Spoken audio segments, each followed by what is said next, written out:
only way we gonna think like that. You feel? Somebody got to put us on it. Hey, Jordan Lawler to the Diamondbacks. He's the first one of us that got drafted to look like number 6. Jordan Lawler. Jordan Lawler, shortstop. I didn't even look at the jab. I'm just trying to. How many pitches went ahead of Kumar? Let's see. 1, 2. Here we go. Welcome, everybody, to another episode of No Balls, No Glory. I'm your host, the People's Champ, and I am not here alone. I am here with the sports geniuses, the sports gurus. Say what's up to our listeners, y'all. What's up? What it do? Hey, man, we're going to let everybody introduce themselves. Starting off with my man, Coach. Coach, introduce yourself to everybody. Let them know you're in the house, man. How everybody doing? I hope everybody had a good weekend. And, welcome to No Balls, No Glory. That's it, man. Hey, we're going to swing it on over to my man, West 10. West 10, introduce yourself to him, man. You know what it is, man. From West 10, from Tennessee to the Lou, man. What it do? We here to holler. We here to holler at you. My man said it best, from Tennessee to the Lou. That's what it do. Hey, we're going to swing it on over to the first lady of sports podcasting, man. Crystal Clear, introduce yourself. Hey, it's Crystal Clear in the house.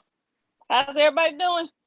Yeah, we good. Crystal Clear being so petty tonight. She saw me with my Be More shirt on and stuff, man. And Crystal Clear, so she hella petty tonight, man. She is hella petty tonight. Crystal Clear missed the last show when Coach had it, when Coach was ripping the Be More.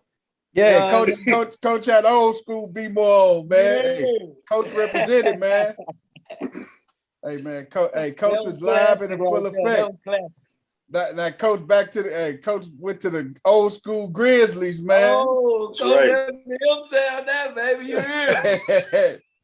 Hey, Coach, this 2 weeks in a row, man. You done got West Tennessee hype, man.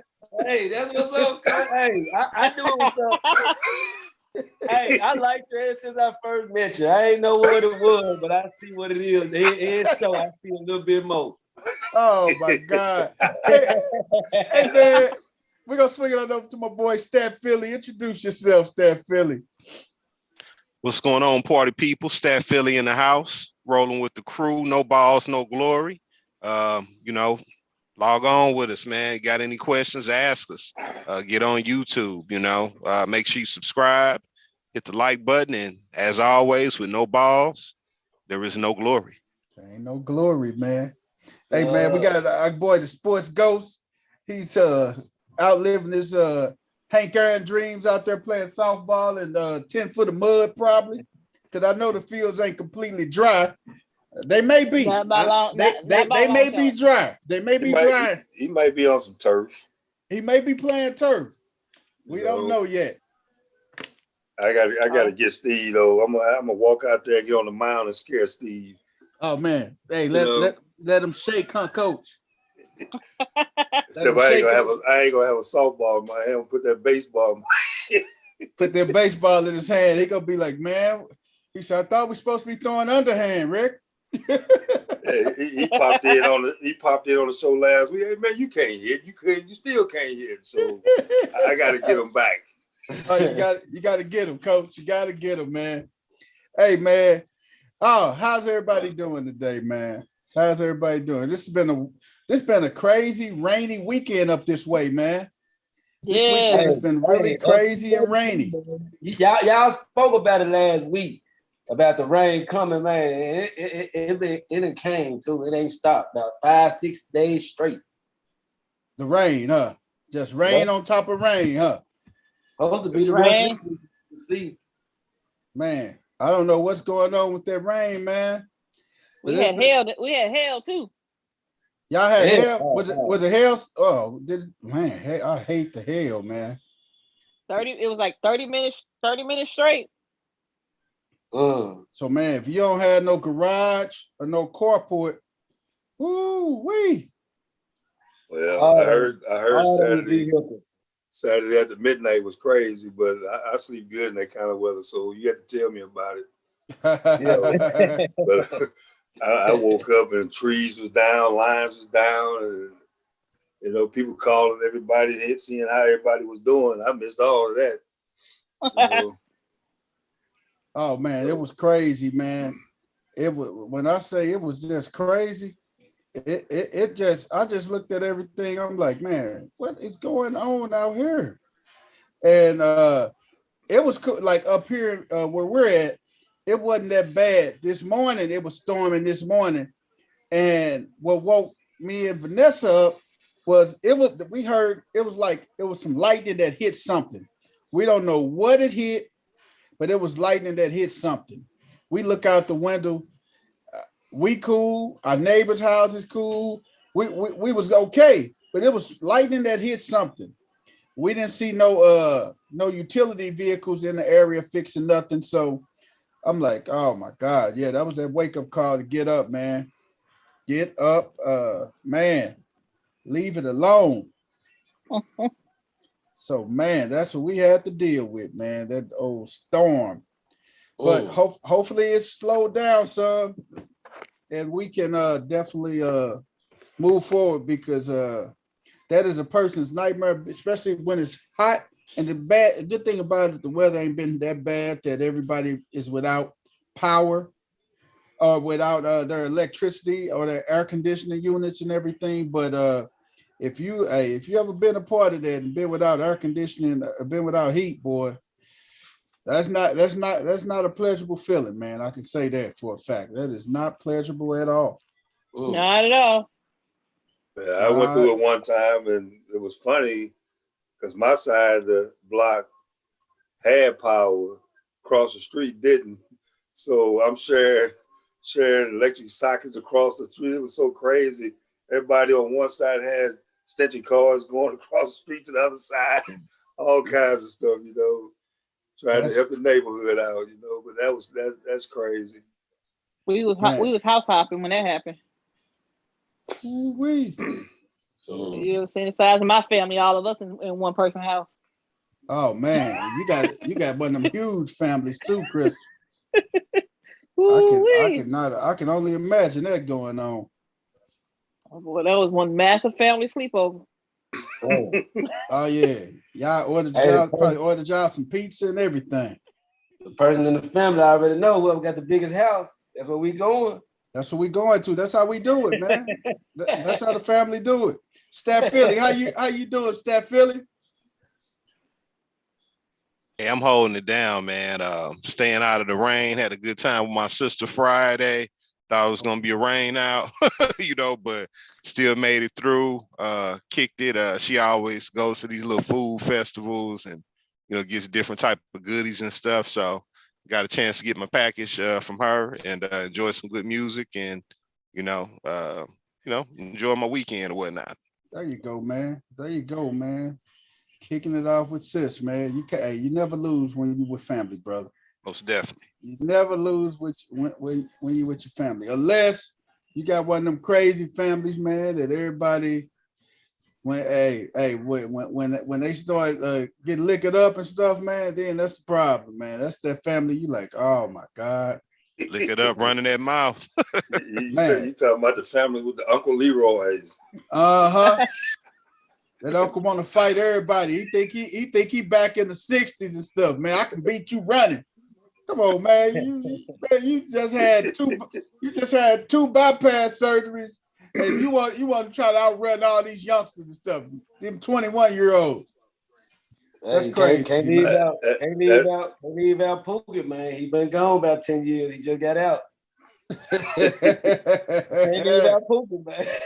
Well, Bo Jackson must have been drinking something. He just said he run for 450 yards, 500 yards a game against these defenses a day. I'm like, are you talking about in a day or are you talking about right now? Hey, man, them young boys will run your tail down after them linebackers. Hey, man, he was running over. Look at people like DK and stuff. Them linebackers to catch him easy. Hey, man, I looked at they did a special on Bo, man. They asked Bo if he can outrun the bird. Bo said he can outrun the grizzly bird. I said, man, Bo crazy, man. Them grizzly birds run up to 35, up to 40 miles an hour. Come on, Bo, man. I don't know what you was smoking that day, man. Whatever it was pretty tasty, Bo. I know it was.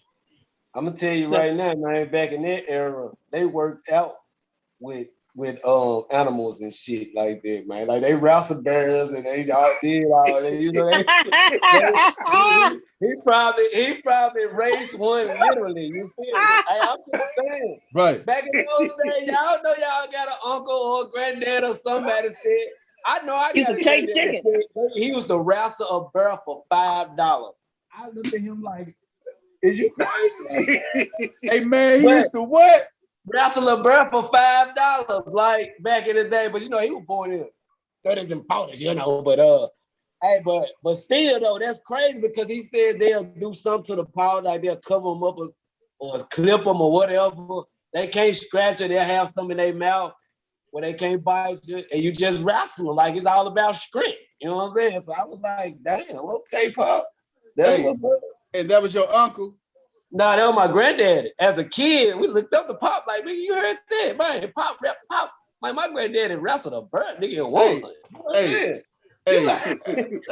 Hey, how many? Hey, two questions. Two questions there before we jump off into our topics, man. First question: how many times did he wrestle the bird?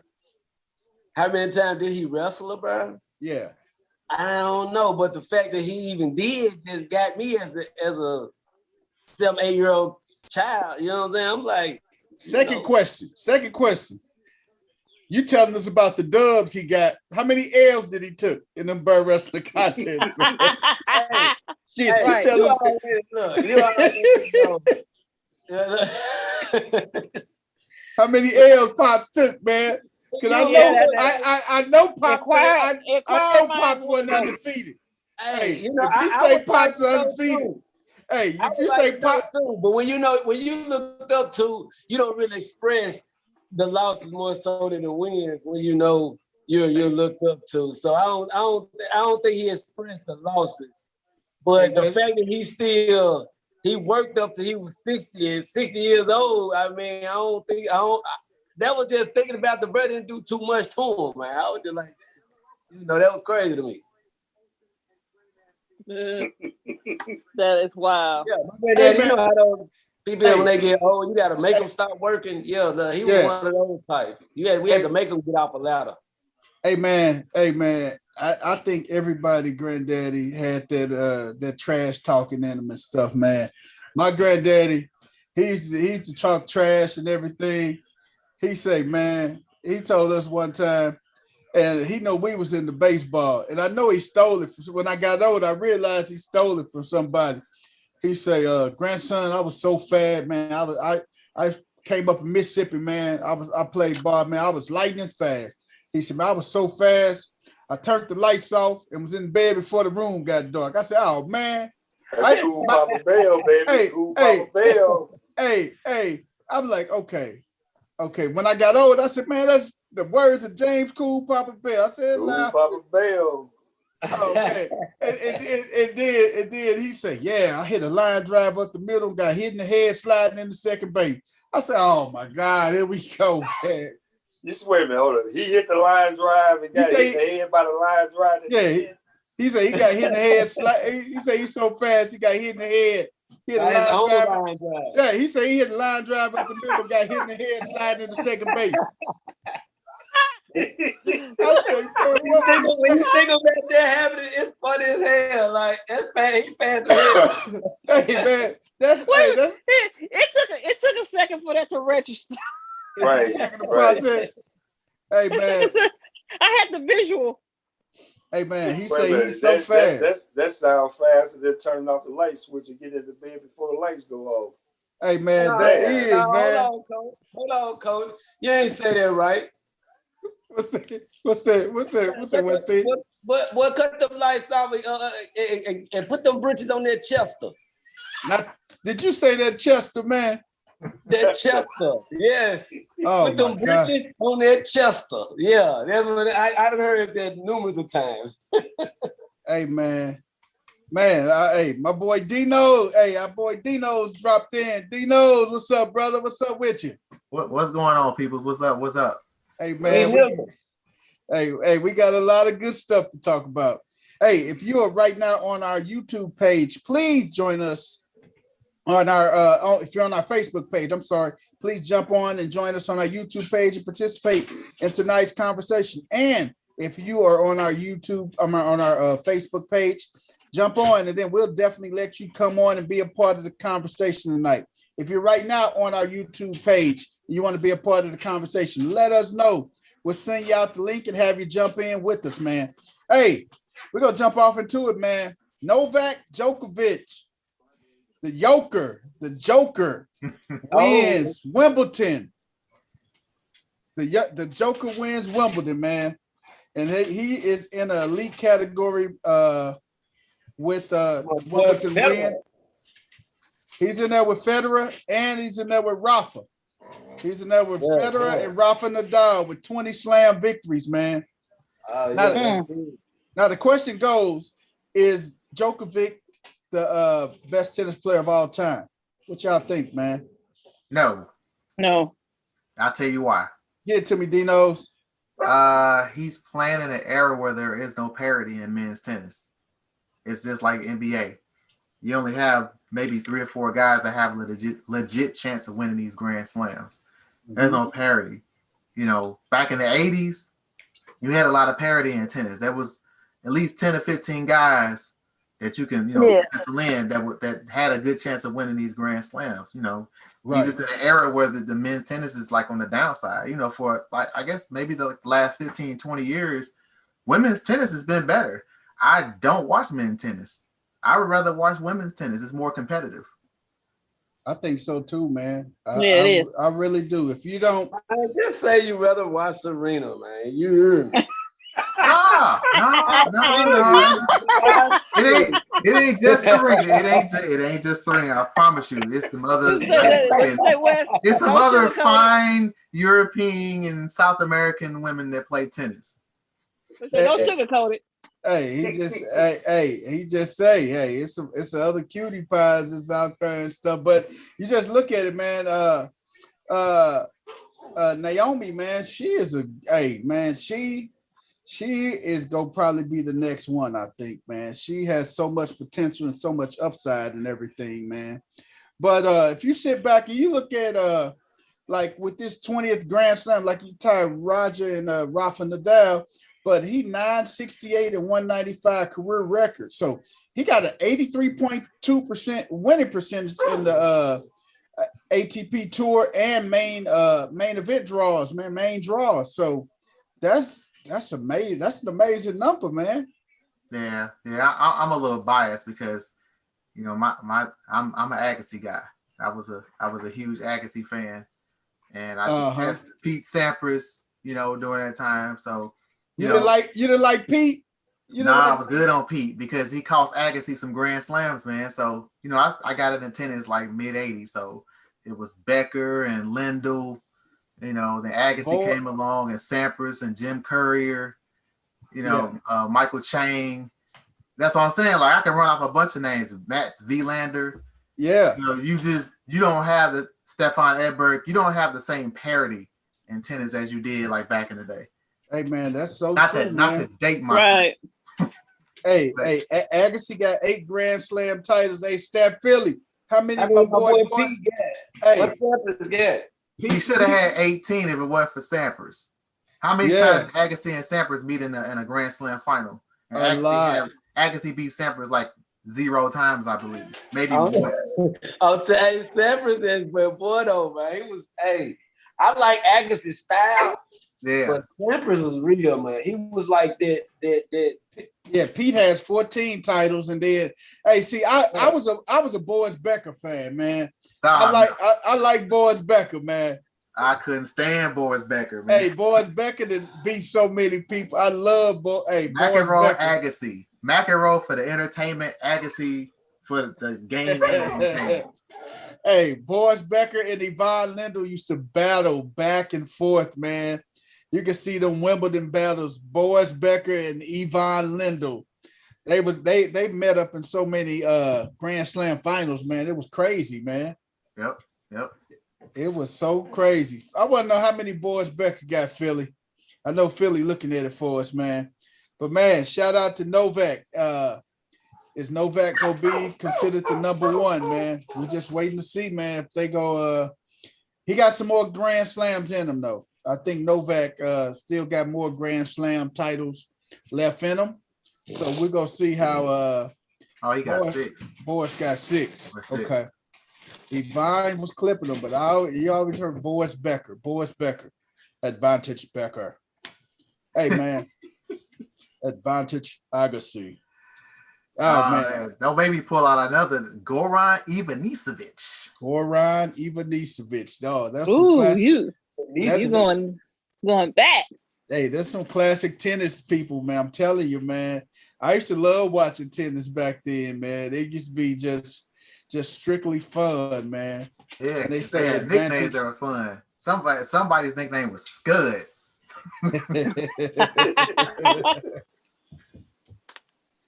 Hey man, and we can't forget about our first African American tennis player, Mr. Arthur Ashe. Absolutely. Which he is a graduate of Charles Sumner High School, the oldest black high school west of the Mississippi, might I ask. But Mr. Ashe, man, I'm telling you, man, it was some good tennis, man. It was some good tennis, and I really like the parity back then compared to the way it is now. Now you go either look at Novak is basically in the league all by himself, and then everybody else follows up underneath him, man. Yeah. That's just how it is. Rafa kind of fell off a little bit. Roger fell off a little bit and stuff. It's just Novak hit his stride, man, and he's just blowing through competitions and stuff, man. So shout out to Novak. Hey, we're gonna swing it on over to the next one, man. Fury and Wilder 3 postponed, man. Fury and Wilder 3 postponed because COVID, ain't it? Yeah, COVID outbreak in the Fury camp.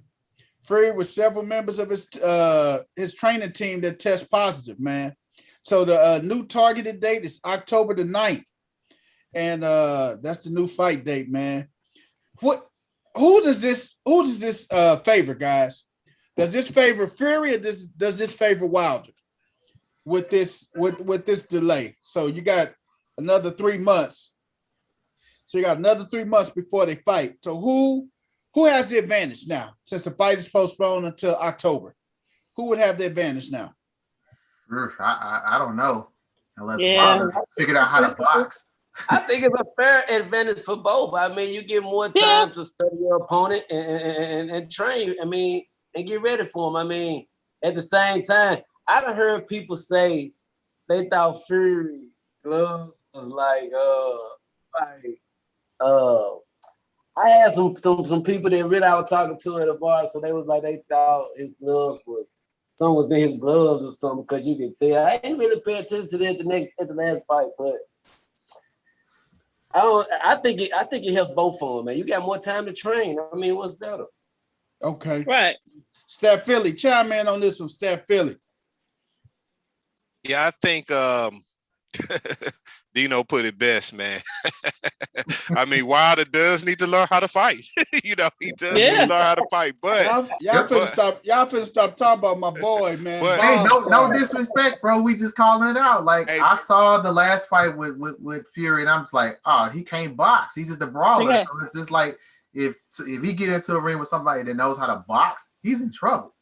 But on the serious tip, though, I believe it depends on how the COVID hits Fury. You know, because sometimes you can get the COVID, lungs don't really recover, things of that nature. So if he's compromised, due to that, and I don't know if he's asymptomatic or not, then there could be advantage. That I'm not sure. He's from the UK, so I don't know how they doing stuff over there. If they got the videos, the vax that thing up and, stuff like that to make people, get the shot. I don't know, he's supposed to be. That plays a big part in it.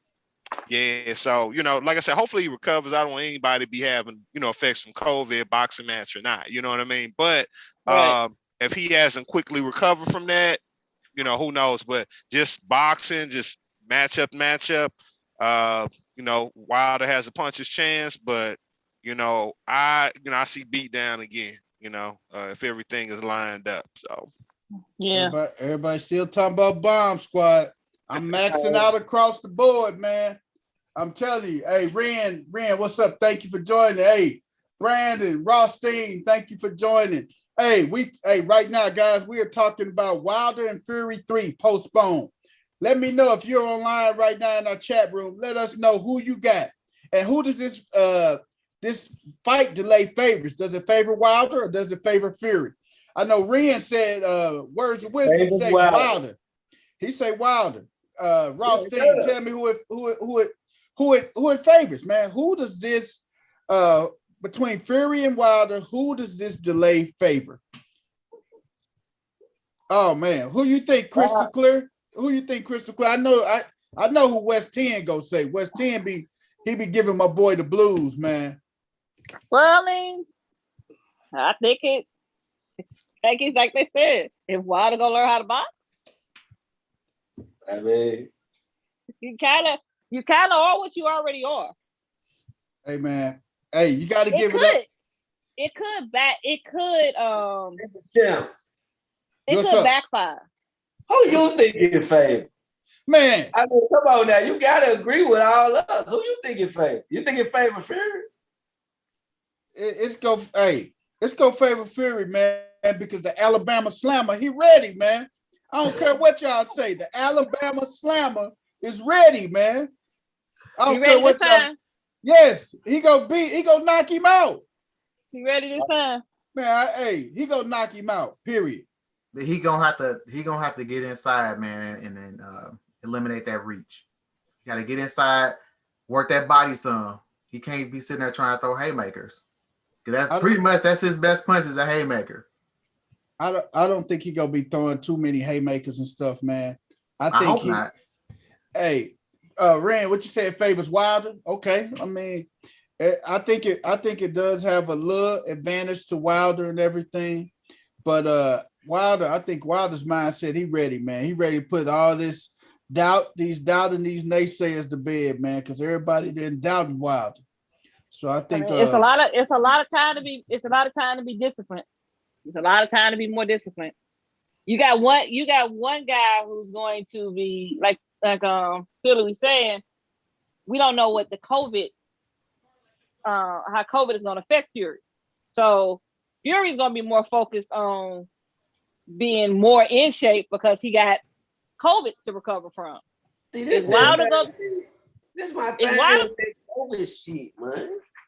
Is Wilder going to really be disciplined enough to work harder than him? Well, look, so it don't matter what Fury do to him. Fury knock him out. They can be like, oh, you're weak from COVID. Like, it don't even matter what happened. That COVID gonna be in the conversation. It's gonna be a conversation. Right. Yeah, so Fury, it benefits Fury. Because if he loses, it's COVID. It does. It benefits Fury big time, man. Because he has a built-in excuse if things go left. Wilder did lose us money last time, man. He did, man. You gonna double down? Man, I'm doubling down, man. I say, hey, man, it's either, man, my son don't go to college, man, or he gonna go to Harvard, man. I'm putting it all on the line, baby. My son either going to college. He gonna either go to Harvard or he gonna go to so vocational training school. Man, he ain't gonna even go there, man. He gonna go sell cars, man. He gonna go be used car salesman and stuff, man. It's either or with him. Shoot, man. I'm all in, man.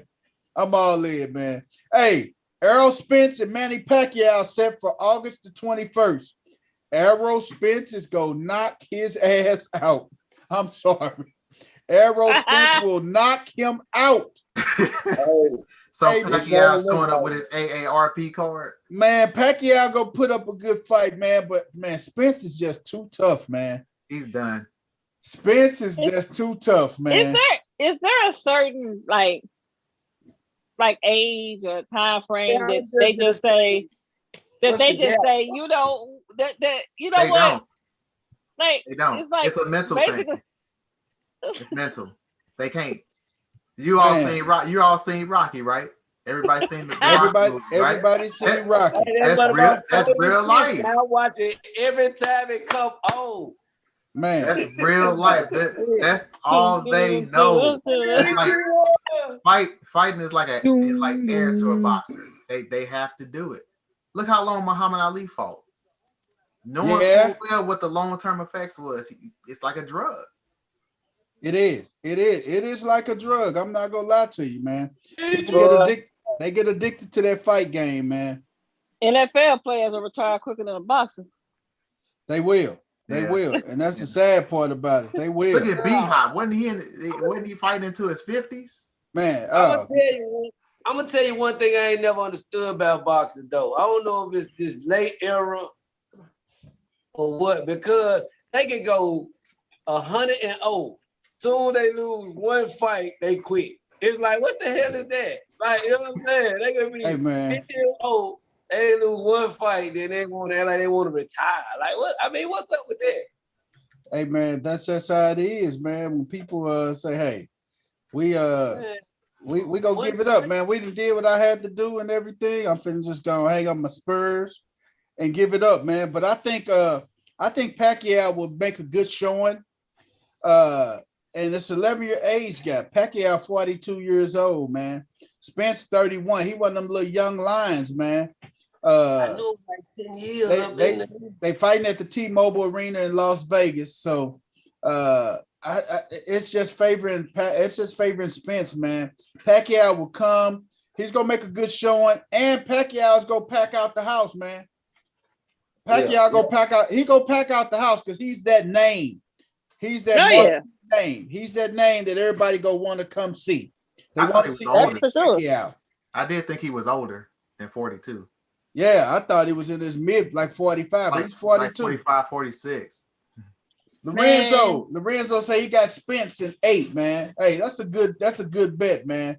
That's a good bet. He will knock him out though. Yes. Oh, B-Hop fought until he was 51 years old. Yep. Got knocked out the ring his last fight, and B-Hop said, "Hey, man, I'm finna use my money and invest in some of these young fighters, man." He said, "Hey, man, I still got my senses. I'm not finna go and do nothing crazy." He ain't have his senses. He was 50 years old boxing. He lost his senses a long time ago. Hey, man, I don't think he should have. I don't think B-Hop should have did it. But I mean, it's just what it is, man. 28-year career, man. Wasn't a bad career B-Hop had, man. You don't think he should have retired? Oh, absolutely. Without a doubt, he should have retired. He should have retired 20 years ago. Hey, Hearns fought a long time too. Who is that, Hearns? The Hitman. He fought a long time. Last time he should have been fighting. Hey, Coach, do you remember seeing Hearns and the Hearns and Hagler fight, Coach? Yeah, I remember that. That's probably the last time I seen a fight. Man. Anyway, yeah, I remember that. You know. Hey, you remember that? Hey, Coach, you remember that Hearns and Martin Lawrence? Oh, man. Yeah. With the big ear. Yeah. Got knots all on his head, man. Hearns gave Martin the pumpkin head, man. Martin had the pumpkin head, man. Real talk. There's a series on. I'm not trying to plug Showtime, but there's a series on Showtime called Legends. That's a good series, man. Y'all should watch that. It's a 4-part series. And it's called Legends. Yeah, it's about Roberto Duran, Sugar Ray Leonard, Hagler, and Hearns. No mas. Okay. Man, definitely a must see. Hey, I love Roberto, man. No mas. Hey, I'm telling you, those were some good fights, man. Good classics back then, man. You can't beat them fights, man. But yeah, shout out to Pacquiao and Spence, August 21st. I'm gonna be there watching it. Hey, man, swinging on over to the next one. Tampa Bay Lightning, they won the Stanley Cup last week, and they had their boat parade today, man, out on the boat. And the funny thing about that is, hey man, the the funny thing about their little boat situation, man, they was out kicking it today, man. They had a great time on the boat, amongst the parade and everything. The fans was out there. Great weather that was in Tampa Bay, man. And they say we got the cup here one more time, man. Hey, and they say they don't call themselves Tampa Bay no more. They call themselves Champa Bay.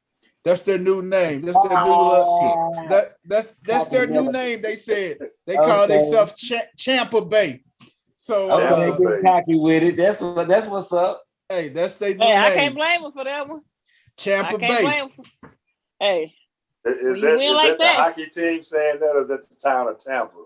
Oh man, it's Did you see this mess that ESPN had? I'm about tired of what they post, saying since Tom Brady came to Tampa, how that's championship town now. Oh my God, yeah. So now we want to give Tom Brady all this credit for. I'm so sick of Thomas, Patrick, whatever his damn name is, Brady. Hey man. Hey man, sit your ass down somewhere. Hey, y'all talking all that mess, man. But if Tom Brady available in the 8th round of the fantasy football draft, 8th or 9th round, I'm picking him up.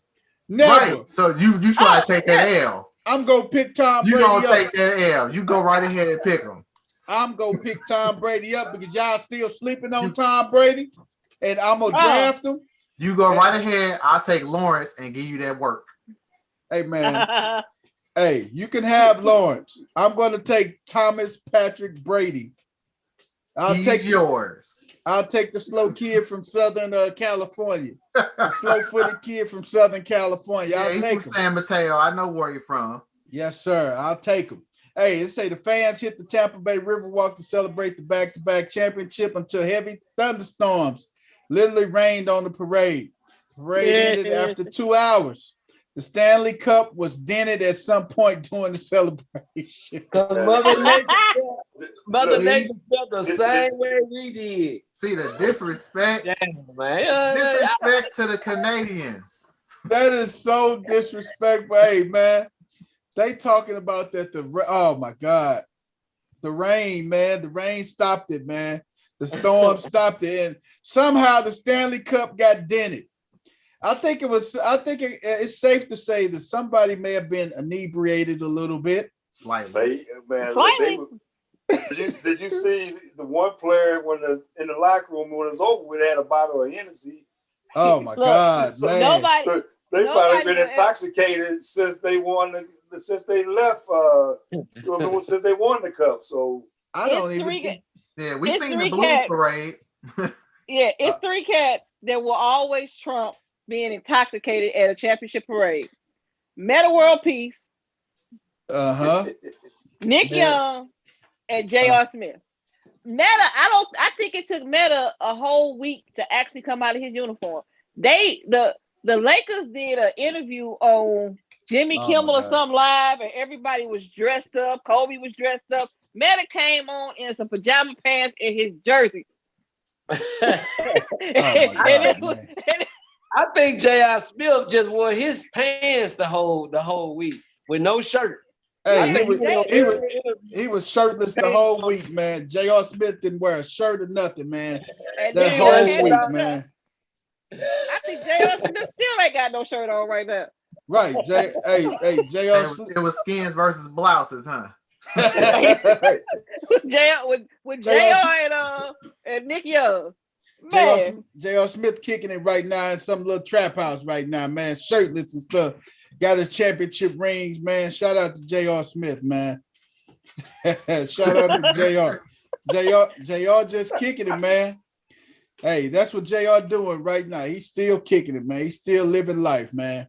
And loving life, man. Championship parades are hilarious. I saw watching the Warriors championship parade. I think it was Jordan Bell was drinking some Hennessy. And he was on his boat because I ran out. By the time they got to another thing, a fan had a whole nother bottle. Here you go. Hey man, out of all the championship parades, you couldn't think about nobody but the Warriors. But that was funny. That was funny. Hey man, it's been some hilarious championships, man. It's been some hilarious championship parades, man.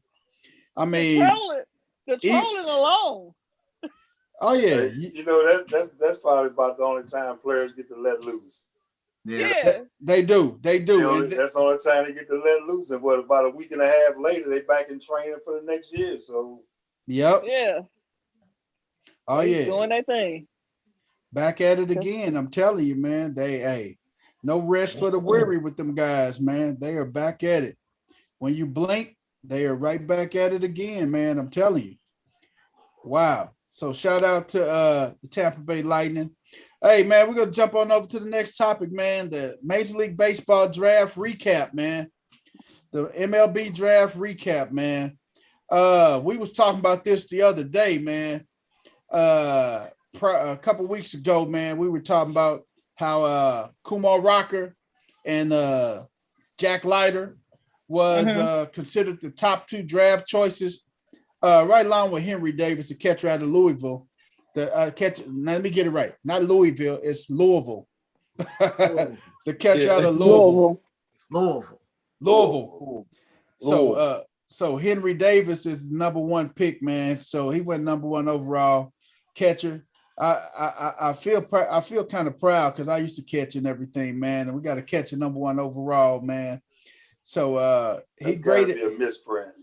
Hey man, hey, number 1. Hey, coach, the Pittsburgh Pirates picked him up, man. That's why the Pirates can't get out the cellar now, you know. Right, they drafting the wrong people, man. You need arms down there, man. Man, look. Hey, the Cardinals could have used them. Man. Yeah, you're right. Cardinals needed to catch it like now because Yachty ain't finna play forever. And he holding up the process, I believe. He holding the Cardinals hostage, you know. Yeah. But yes, man.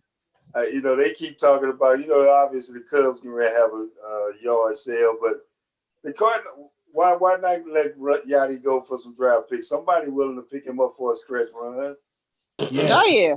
It's like because it ain't in the cards for them. Right. I mean, not the way it's going now. But I mean, how many good catchers has the Cardinals lost that they drafted that was on the team that they couldn't re-sign because they can't play? Yachty puts his own name in and out the lineup, you know. He might as well make out the lineup himself. He might as well, you know. So he turns 39 tomorrow, and I understand he's having a good year, but to me, you got to move forward. You got to move forward. Who was that catcher that they were holding on to for dear life? A couple years ago, he was like, I can't miss prospect catcher. Carson Kelly was one. Yeah, he was garbage. When I finally saw that dude, I'm like, this the dude y'all was holding on to? And Arizona's got a steal when they got Goldschmidt for Carson Kelly. Carson Kelly can't even play for Arizona today. Nope. Yeah, that was he's sitting on the bench today. That was definitely a fleece. The Cardinal, the next Yadier Molina is playing right now, 20-year-old kid. He's playing up here in Peoria.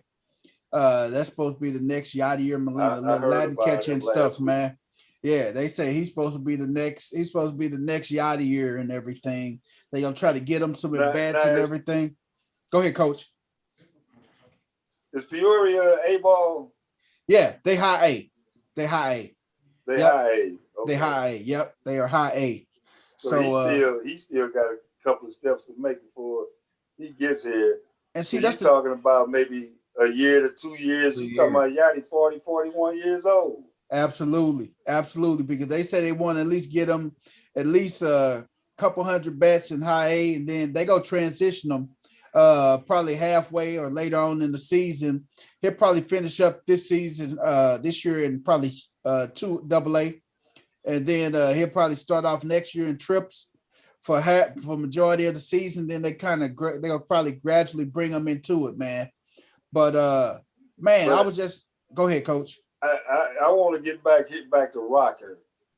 Rocker went 10th. Four pitchers went ahead of him, man. Right, all year long. He was him and Leiter, 1 and 2, and then he drops to 10th. And oh wow! I'm looking at did the World Series performance hurt him that bad? or as we talked about earlier, is he not playing the white way? You know, right. Who is his agent? Because a lot of times agents play a part in this. You know, some teams don't want to deal with certain agents. You know, but from what I saw all year, Leiter and Kumar, they wasn't 8 players apart. They was 1 and 2. They was 1 and 2 in the country, man. 1 and 2. And you sit back, you look at it. Number 2 was Leiter. Number 3 was Jackson Jobe. He's a high school pitcher out of Heritage Hall in Oklahoma.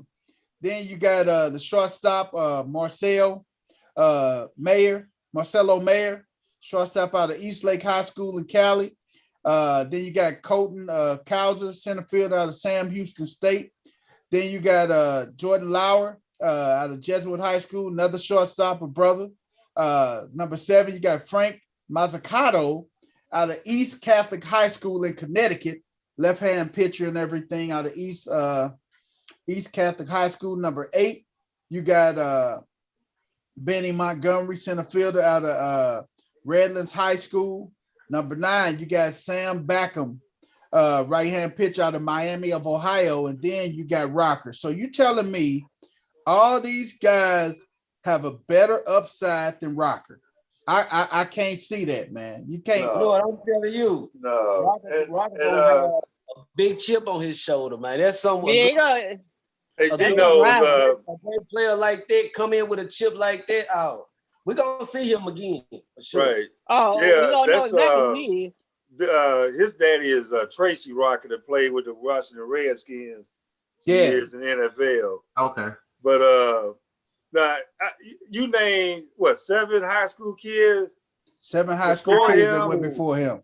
And so you talking about a high caliber SEC pitcher that goes 7 spots behind high school kids? Yes. And this guy was 1 and 2 for the last 2 years. Yes. And his stock drops like that. And you gotta admit, Coach, when he was a freshman, he was the World Series of he was the MVP of the College World Series. He was the MVP. You fit. So you cannot tell me that his stock didn't drop from being the top or considered one of the top 2 pitchers in the country to number 10 overall. All these high schoolers are above him. And you know what? Not like that. I blame the Detroit Tigers for this, man.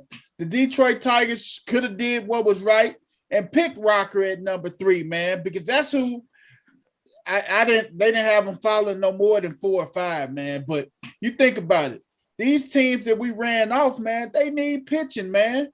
The Pirates definitely need pitching. Pittsburgh definitely needed pitching. They could have going to draft a catcher number 1 and don't have anybody to pitch to him. Exactly. You could have got Leiter. You could have drafted Leiter number 1 overall if you felt like that.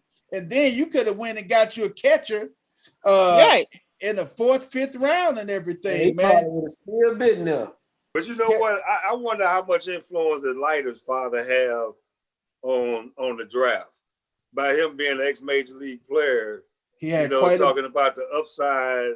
I mean, I'm bet you that these scouts, because Leiter's daddy was there with Rocker, asked him different things about how do you think about Rocker? What you think about Rocker?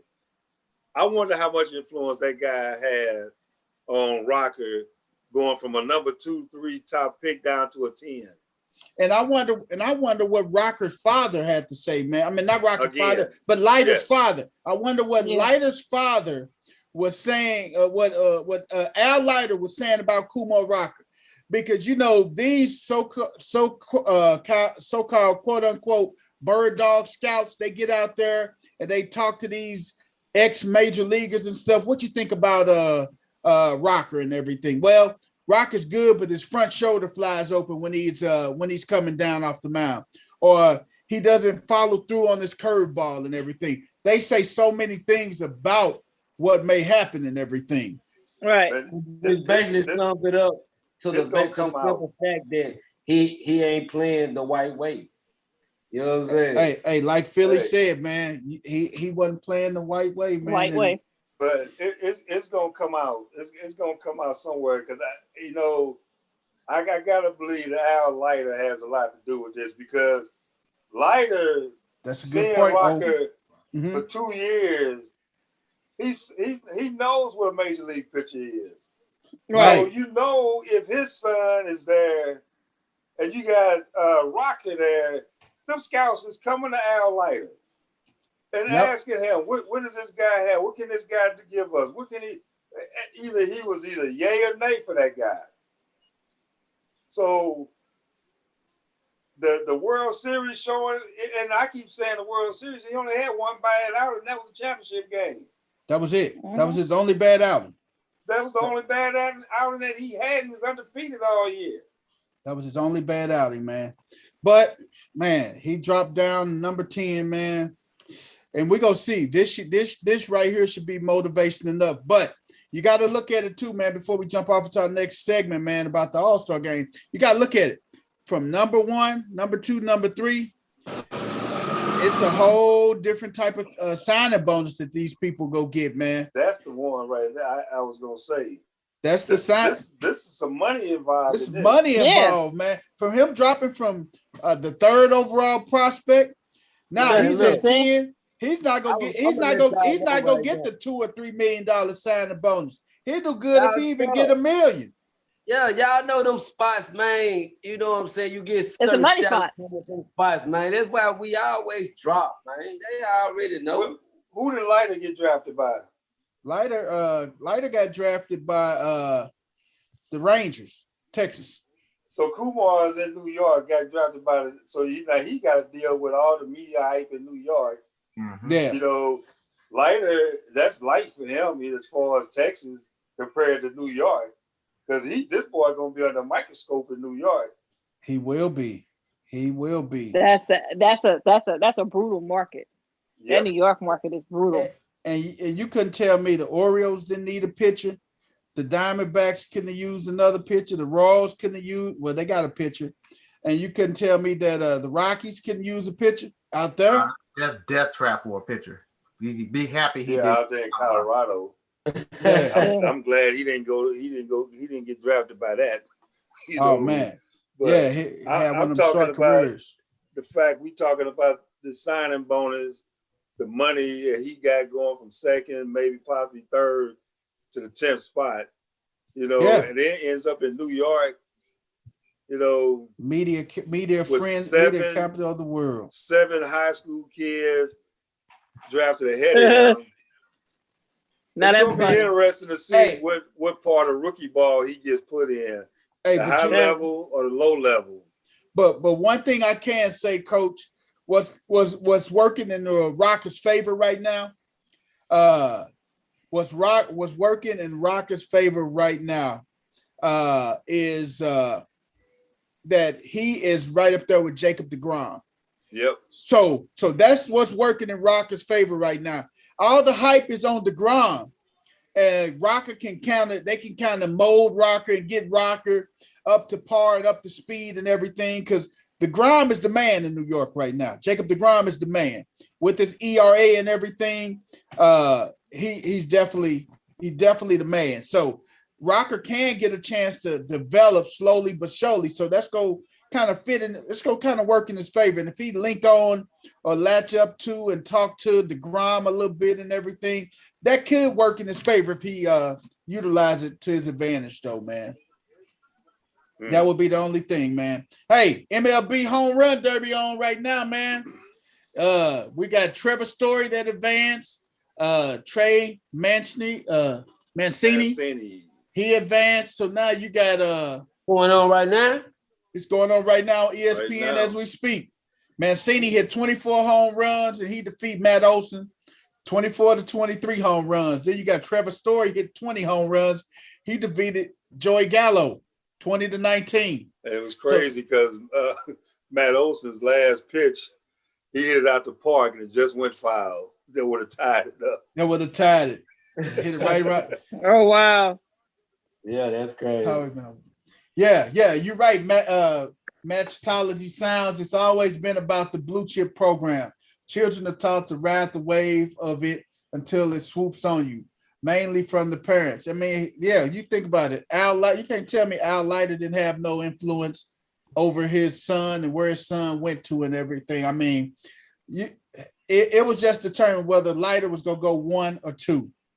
But we thought at least Rocker would have been right there behind him. As soon as Leiter got picked, we thought the next person off the board would have definitely been Rocker, but it wasn't, man. Who had the better numbers this past year, Leiter or Rocker? Rocker had the better numbers, man. Rocker had the better numbers. Rocker had the more strikeouts and everything. But this is what they look at. Rocker don't have that baseball pedigree like Jack Leiter had. They look at that. They call themselves looking at the baseball pedigree. Yeah, but his daddy played in the NFL, so you got to look at his toughness. You got my point exactly. Go here. Hey, coach, you're right. You got to look at his toughness, and you got to look at real though. Look at Kumar Rocker's size to play baseball. But look at Rocker's size. Look at Kumar Rocker's size. Yep. Kumar Rocker 6'6", man. Yep. Look at his 6'6", 230 pounds. You gotta really be tough at though. You know what I'm telling you? That kid could go in New York and do what Dwight Gooden did his first couple of years when he went in there and just wooed the New York Mets fans, you know. Hey, coach, I'm gonna tell you who Rocker reminds you of, man. Rocker reminds me of CC Sabathia when CC first came up and everything, man. Well, you know what CC feel about what's going on. Oh man, we know what CC. We know what CC said. But if you think about it, Rocker's more muscle tone than CC was when CC first came up and everything, man. Yep. So I mean, hey, he's just like a CC, man, but he has more muscle tone, and I think he has better stuff, man. He has better stuff than CC did when CC first came up. Well, it's gonna be interesting, because I'm gonna follow the brother and see, you know, because I'm definitely gonna be. It's definitely gonna be interesting, and hopefully he can sign, and hopefully he's an A-ball. And if he's up here in Peoria, I will definitely go check him out when they play the Peoria Chiefs, man, with no doubt about that, man. All right, man. Home Run Derby is still. Whose affiliation is that, Peoria? That's the Cardinals affiliation. Crazy as it is, coach. It's Cardinals affiliation. Before the Cardinals, that's right. So before the Cardinals, it was the Cubs affiliate. I thought it was. It was the Peoria Cubs. It was the Peoria Cubs. Yep, that was a Cubs affiliate. Yes, sir. So had those brothers, them young brothers, they Cardinals drafted 2 years ago, been through Peoria yet? A couple of them still up here, coach. They still up here. Because that's the draft that kind of surprised me with the Cardinals was 2 years ago, and they drafted 3 brothers in the first 4 players. Yes. Yes. And coach, me and you, we both coached a kid that got drafted by the Cardinals, Lance Jeffries, man. Yes, sir. We coached Lance, man. We coached Lance, man. I called him, when I first got him, I called him Esquire Joe, because he reminded me of Esquire Joe. That boy run down anything. I'm telling you, man. Hey, he could go get it. Hey, man. Lance just had that it factor. When you saw Lance, you're like, man, this kid gonna be special, man. You just seen it in him, man. He was raw, just like Esquire Joe. And then I remember when he first came out there, the kid had no skills, no knowledge of the game. And then I was the one that sent him over there to Earl, because I knew how Earl had this little program going. Yeah. Next thing I know, he turned up Suburban North, and then he get drafted by the Cardinals. Sure did. I think he got as high as AA. Yep. He got it up to 2A. He sure did. Hey, man, but that was it. Pete Alonso's swinging right now. He just finished. He just hit 25 home runs. Now I think it's Salvador Perez that's getting ready to get up and start swinging, man. So he's trying to defend his title. He still got a minute left. He called his timeout. So Pete Alonso got 25 home runs, and I think they get them to do the money balls and everything. But swinging on over to our next topic, man. Hey, the NBA Olympic team loses, man. I want to know if you're online right now, put it in the comments right now. What did you think about the NBA basketball team losing to Nigeria? Oh my God, man. Man, look. What was the last time I think the one score? Why they got Kevin Love on there, man? What you say, West End? Did we ask why they had Kevin Love on the last time? Okay, they said they needed a center that can stretch the floor and can shoot the three. Exactly. What was the stretch? I didn't see no type of stretch in his play. No, the problem is that basketball is global now, and the other countries they're closing the gap. There you go, right there. We're not sending our best players. Right. That's what. Like right now they're playing Australia, and two of the guys on the Australia teams is Joe Ingles, and Patty Mills. Well, NBA. Nigeria had 3 guys that played with the Heat. Yeah. Because they took a picture with Bam after the game, all 4 of them. But what Dino just said, Brian, we talked about this a little while ago. We want to share what we know and go overseas with our sports. Right. These guys get better than what we do because they work at their craft. And now they throw that back in it. They throw that back at us. I mean, look, who's the top dog in baseball? No, Shatani. You know, so like I said, them brothers the other day, I think they had 23s. And the second half, the USA act like they had no clue what was going on the floor. Now, granted, in the middle to the end of the third quarter, the beginning of the fourth quarter, he had guys on the floor for USA that I don't see on the floor in crunch time again. In the NBA. In the NBA. So when you got Durant and Tatum and Dame on the floor when they made that run, now you throw them on the floor 5 minutes ago and try to get the game. Nigeria already had momentum going. Plus, Mike Brown ain't no chump. He's a good coach. He is a good coach, man. Yeah, that's the other thing. You got Nigeria is not being coached by a guy who don't know these guys. Heck, Mike Brown assistant coach for the Warriors. He knows 2 of them really well. He knows 2 of them real well. Oh yeah, no, definitely know 2 of them real well. Yeah. Hey, my boy Osei. So what's in it? It's an exhibition. We talking about practice. Hey man, you know what? There may be an exhibition, man, but those boys from Nigeria got it in the back of their mind. Hey, we done stood toe to toe and beat the bully, man. We done beat up the bully. So if we beat the bully up this one time, we're gonna keep on fighting the bully. They don't scare us no more. But here's the only downfall to that is that it'd be one thing if they beat the bully. You won by 3. And you want to get real hyped up. I wouldn't really want to tick off Damian Lillard and Kevin Durant time real time because you lost, you won by 3. If they'd have won by 15 or 20, then maybe. You know they're in the same pool, and USA gonna probably come out and try to smash them dudes. Right. So it's Tokyo. That's just gonna be a momentum thing for them come time when it's real. Right now, like Kevin Durant and Damian Lillard just finished playing not too long ago. You know. Yeah. They're like okay, we just kind of getting we just trying to get our legs back up under us. We're a little tired.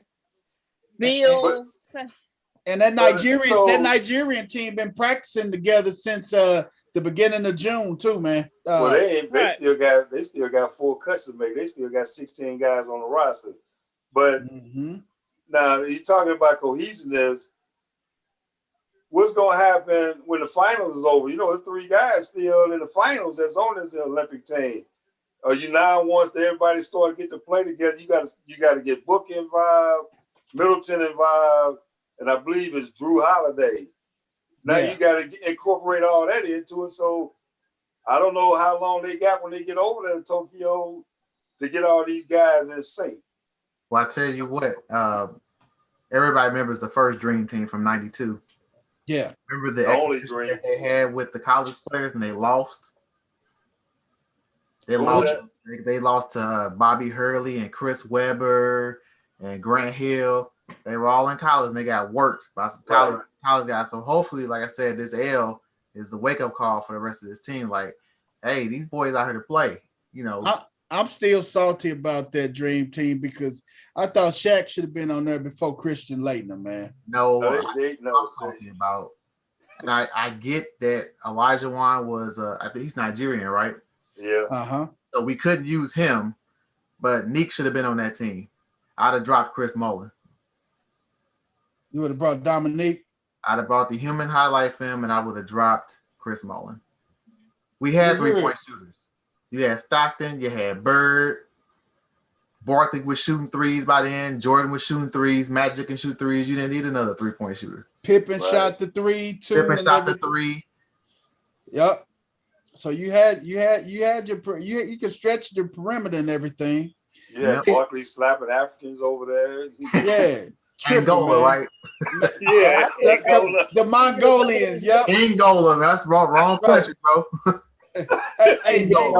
Hey, Stat Philly, what you think, man? Man. Go ahead, West 10. What you say, West 10? I said Dino touched on something, man. They did my boy Dominique wrong, man. They cheated him out of dunk contest and then put him on the team, man. I was like, hey, the reason why he got shafted in 88, man, you know he was in Chicago, in Chicago. That was in Chicago. Hey, if they was anywhere besides Chicago, Nick would have won it. He would have won that dunk contest, man. Well, I'm biased there, but okay, it was in Chicago. but I got a question. Michael should have got him in the first one. The one in 88 was it 87? Yeah, 87. I think Michael should have won that one. That's the one he won. That's the one he went the length of the court. I think, wasn't it? Mm-hmm. Yeah. So, but what do y'all think about Isaiah Thomas getting left off? You think he should have been on that team? Hey, that was another weekend. You know what? Hey, well, we know why he didn't get on the team. To be completely honest, it wasn't just Jordan. It was a whole. You had at that point in time, Jordan didn't like him. Pippen didn't Magic like him. didn't like him. Pippen didn't like him. What Crystal just said, his boy Magic didn't like him either. And they was boys. They kissed. And they was boys. They was BFFs. Yeah, before BFF. So you can't just throw Zeke on her and think it was gonna be all good. All messed up. That would have messed up a lot of things because he had too many. Can I ask y'all a question? Wasn't Joe Dumars on that original Dream Team? No. No. He wasn't on that original one? No, sir. There wasn't no Pistons on that team. Okay. Stockton and Malone was on there and Jordan and Pippen, but it wasn't any Pistons on that team. Sure wasn't.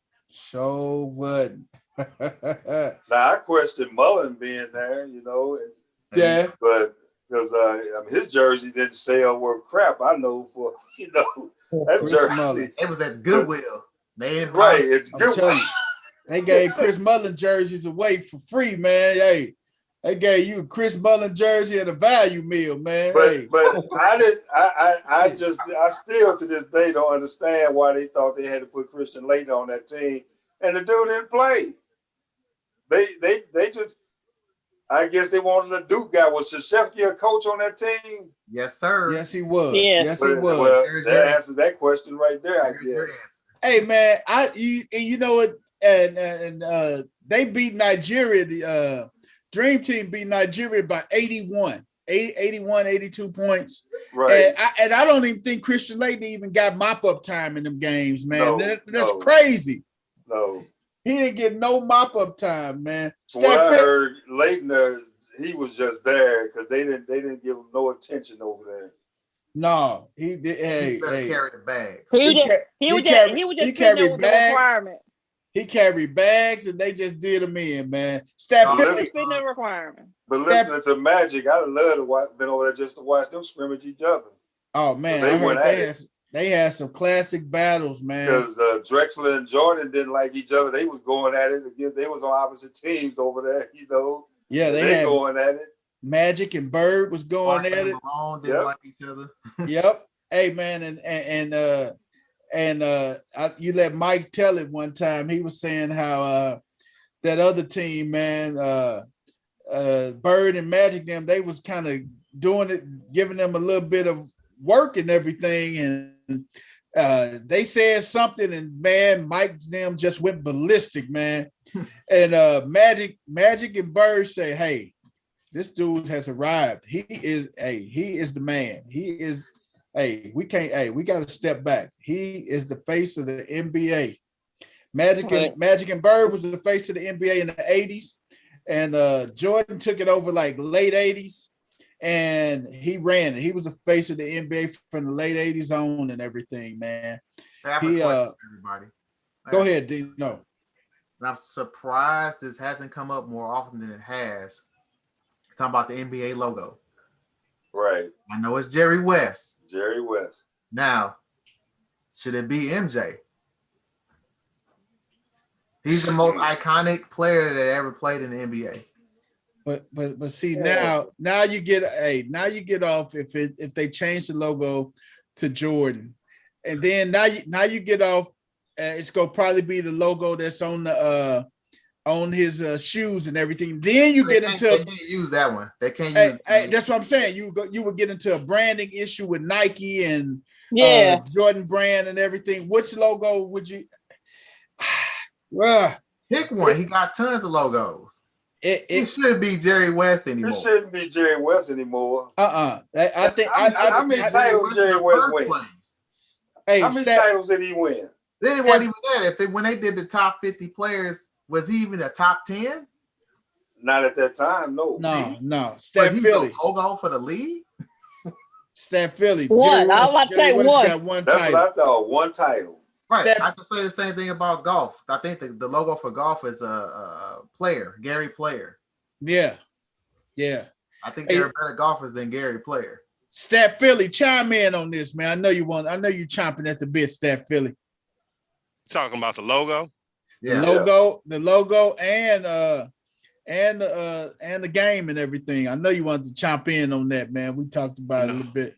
With the game, anybody can be beat. I was telling y'all before, they got, somebody like Kevin Love on the team, for a couple of reasons. They got him for shooting at their big man spot, but, also to kind of mix it up a little bit. You know what I mean?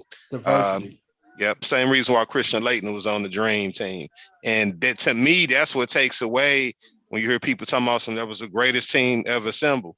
That's what made sure it was not the greatest team ever assembled, because you cannot have the greatest team ever assembled and you got Christian Laettner on there when you have that Redeem team or whatnot that had LeBron, everybody on there. There was no Christian Laettner on that team. So very top heavy, like Coach was saying, Chris Mullin, we respected him, but on the Olympic team, I don't know about that. But as far as with the logo, they could change it to Jordan. Of course, they couldn't do the jump man. They could do the fadeaway. They could do something like that. But, that's when you get into the name and likeness, different stuff like that or whatnot. That's why the designer of the original logo has admitted several times that, their image is of Jerry West, but the NBA will never come out and officially say, that's Jerry West, so. Right. You got that going on. We've heard rumors of, like I said, could be Jordan. We've heard the push for Kobe recently. You know what I mean? But it definitely should be changed, updated. I don't care if it was, me, or anybody, but it needs to be updated for today's game. And, the white dude, look like he about to fall over dribbling. That's got to go. That's not where we at today. Well, I want to know where these Laker fans feel at with Sterling Sharp's comment saying Kobe on the top 10 because he only won one title. I knew that was coming. You talking about Uncle, his brother? You talking about Shannon Sharp? Yeah, I mean Shannon Sharp. Shannon Sharp. Okay. Shannon Sharp a bum, man. He's I don't a like it that way. Wait. Did you say Shannon Sharp's a bum? So you talking about one of the Ravens? The greatest you talking about one of the Ravens? Hey man, I ain't talking. Hey, that's your boy. That's your boy. That was a bum comment, man. That was a bum comment, man. I ain't calling my boy Shannon no bum. Hey, Shannon, okay. I understand where you're coming from. BP. That was a bomb statement, man. I'm disappointed in it. Let me pick this up for you. Okay. I don't care nothing about Shannon Sharp being a Raven. That was a bomb statement. Thank you, Crystal. That was a bomb statement. Got those Laker ties going on. Y'all emotions are, you know what I'm saying, coming out right now. Shannon Sharp only gets credibility when he give crap about the Cowboys. That's it. Outside of that, Shannon Sharp is irrelevant on half of the stuff that he says. So question. Did Shannon Sharp basketball wise? So question though, did Shannon Sharp say that Kobe was not top 10 all time or for the Lakers? Like what how did he word that? He said, I'll let you know what he said. He said Kobe Bryant is not in his top 5 all time because he only got one MVP. No, he got one MVP. Far as finals, far as the year, far as everything. No, he only got one. He got 2 finals MVPs, but he only got one MVP, regular season league MVP. And I argue that because he should have definitely won a couple. Hey, Steve Nash ain't no way he should have went back to back, man. They stole them MVPs from Kobe. Brian ain't got hot, boy. He throwing that pistol. Kobe led the league in scoring. He was the most clutch that year. They robbed Kobe, man. There are two cats that you can't. There are 2 cats you cannot listen to when it comes to basketball. I'm hot now. They done pissed me off today. Let me defend Nick Wright and Shannon Sharp because all they care about is LeBron. Yes. That's all Shannon Sharp does. That's all he cares about. LeBron might as well be the messiah as far as Nick Wright and Shannon Sharp are concerned. MVP he's supposed to have. LeBron don't. They don't love him that much. Hey man. And here's like what he's basing it off on, like MVPs. Like you said, LeBron should have more MVPs than he has. Jordan should have had more MVPs. Kobe should have had. Let's be real. It's a media populated award. So who really? So it's not. It doesn't go to the player that really deserves it a good chunk of time. Right. And my point exactly. Steve Nash got 2 league MVP awards, no championship. Does that make Steve Nash better than Kobe Bryant? Because he got 2 league MVPs. Top 50 player all time. Oh. He didn't, but I don't think he said Steve Nash would be on his either, because he said, look, Mike got 5. Statistically speaking, he said he go off championships, he go off MVP. No, he can't go off championships because that would knock his voice down way too far because he done lost more than he done won. Man, it don't matter. He go by how many. If you done won, you got to at least have won some. You got to at least have won multiple MVPs. Hey, man. Owen make a good comment in our comment section on our YouTube page. He said, "Why not Kareem Abdul-Jabbar, Oscar Robertson as the logo?" I can see Kareem being the logo. The sky hook. Hey, it's too late. Yeah, it is too late. It's too late. It is too late. Who is this Kareem Abdul? Oh, he played an airplane, right? Hey. Right. That's what they go. That's what most. I mean, it's over. It's gonna be some. It got to be somebody shooting a jump shot at this point. Right. But I'm gonna defend Shannon Sharp just based on this quote. I've used this before and I love it. Shannon Sharp said, "Only 3 people tell the truth: kids, angry people, and drunks." The man keeps it a buck. So that's accurate. I'm gonna throw that out there. That's accurate. And given the fact that who you say again, tell the truth, Dino? He said only 3 people tell the truth: kids, angry people, and drunks. Hey, and you know what he would try to let you know, right? He was trying to let you know I just had a shot at his hand. Right, that hand So I'm dog. trying to let you know I'm telling the truth. Miles and Yak. Telling the Miles truth. and Yak.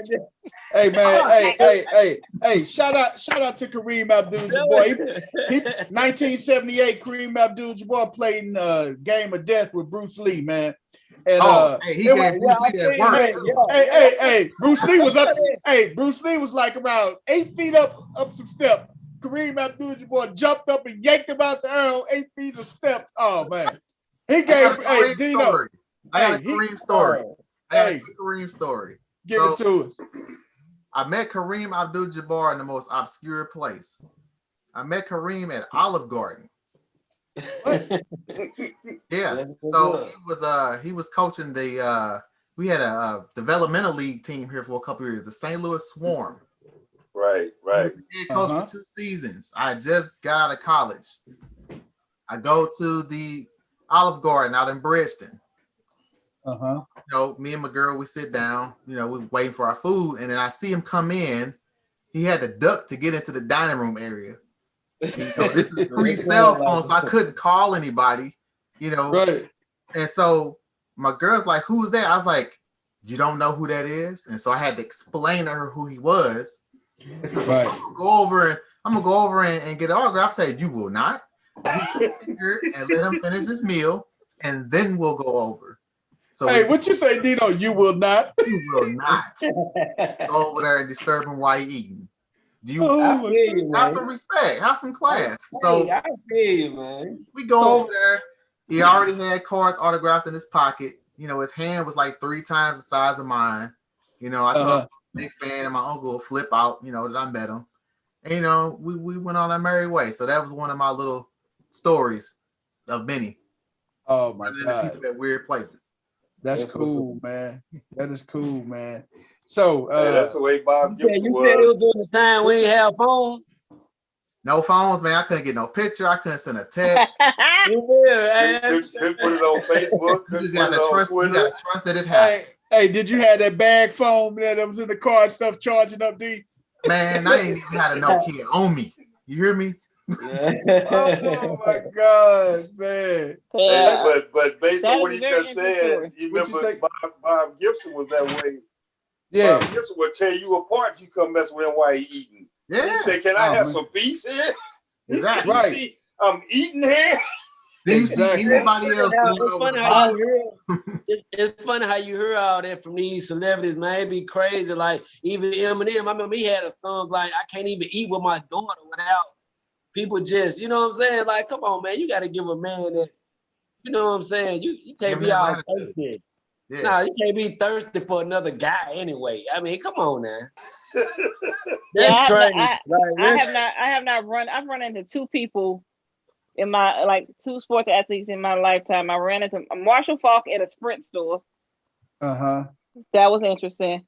And then I used to work down at the Dome right when the Rams were the mix of a little run. And I worked in the luxury boxes, and they had the NCAA tournament down there, and I got hit on by Torrey Hope. That's about it. Big game, huh? Big game, Torrey Hope. Big game.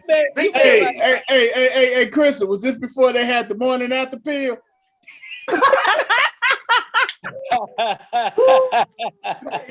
Big game, Torrey Hope. This was before my daughter was. This was before my daughter was born. Oh man, you should have jumped down on that, boy. Man. Right.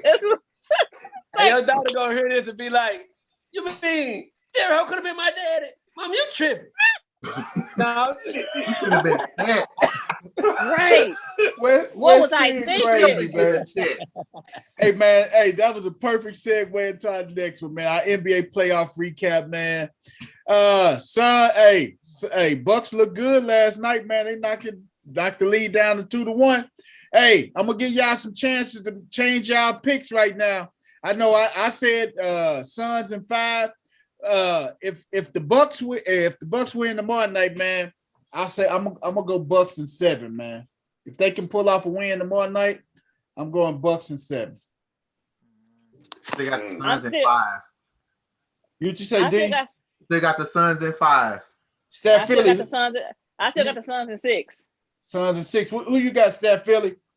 Suns and 5 still. Okay, Coach, who you got? Suns still, Coach? I still think it'll be 7 games. Suns and 7, Coach? Yeah.